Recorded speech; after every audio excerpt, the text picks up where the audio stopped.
And we're joined right now by Cynthia Tucker, Pulitzer Prize winning columnist, and also journalist George Curry, both of them regulars on Washington Watch. I got to ask this, Cynthia and George. We've heard from Bernice King, MLK III, Yolanda King, of course, the oldest child. She passed away. But we can't help but notice Dexter King is not here. Dexter is not here. As editorial writer for the Atlanta Journal-Constitution for many, many years, I kept a close eye on the King family. And sadly, I have to report that there is some dysfunction among the children. They have sued each other in court. And so, sadly, this is an extremely important day for the Kings, and it's very sad to note that Dexter isn't here. And I'm a little surprised, even given the dysfunction that has gone on among the children. Well, you know, George, and look, at the end of the day, some folks say, hey, why would you bring it up? But look, you really have no choice because it speaks loudly not to be here. Certainly, and there's no question about that. Also, I notice a difference in those two speeches, those two kids. Bernice did not mention sexual orientation. Martin III did. That's no accident. I noticed that was very, very memorable. And we also should point out that Yolanda, of course, isn't here because she passed away, Exactly. and I'm certain that she would have been here. As journalists, though, let's talk about Dr. King's relationship with the three of you who are outstanding journalists. What do you think his relationship would have been with today's media, the way that we have this division among conservatives and liberals?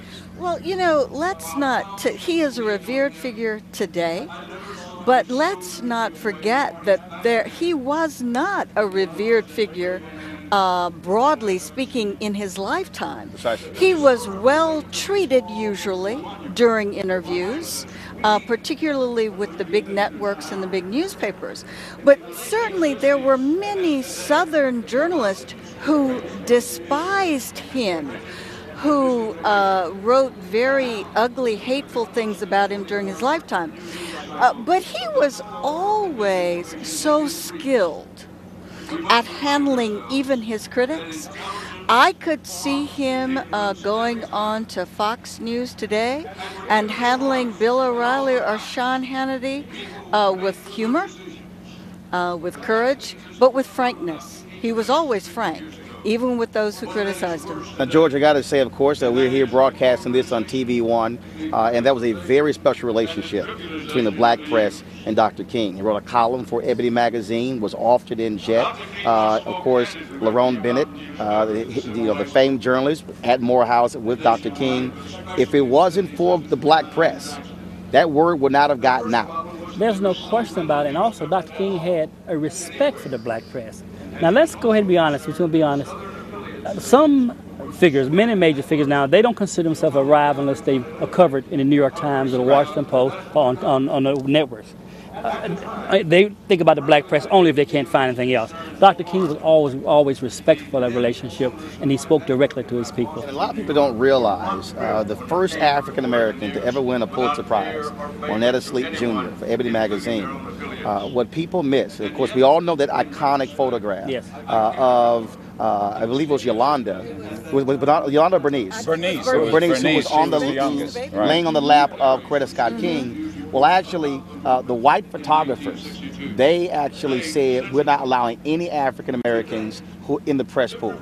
And Bennett went to Coretta Scott King the night before the funeral and said they are not going to allow the black press in the pool. And she said, if there are no black photographers, there will be no photographers allowed in the funeral. And that's how he got to be in the pool. This is what you got to understand. Look, I'm 64 years old. I could get a job at Sports Illustrated. At the time, I could get a job in my hometown newspaper in Tuscaloosa, Alabama. Not only were the images bad, they did not hire us.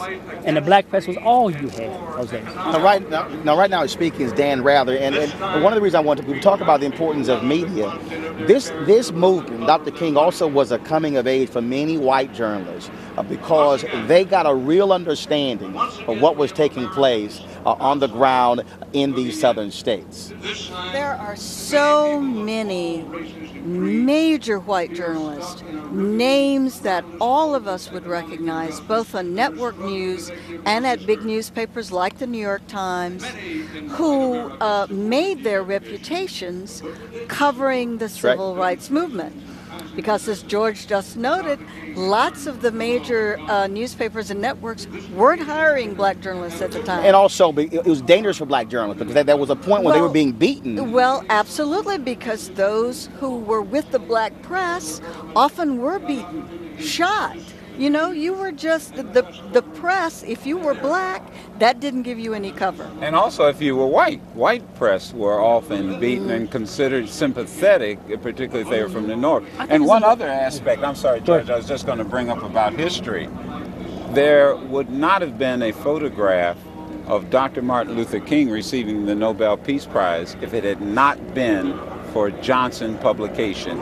No one in major mainstream media sent a photographer or a reporter. The point I was going to make, Joe, is that let's not understand that the media was complicit with the FBI and discredited Dr. King. Yes. And they would feed them information, and they would run it.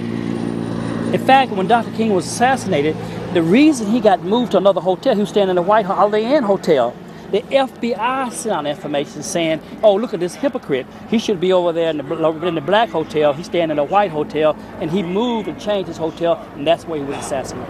One of the reasons I think it's so important to talk about these things is because, again, people really don't want to understand the history.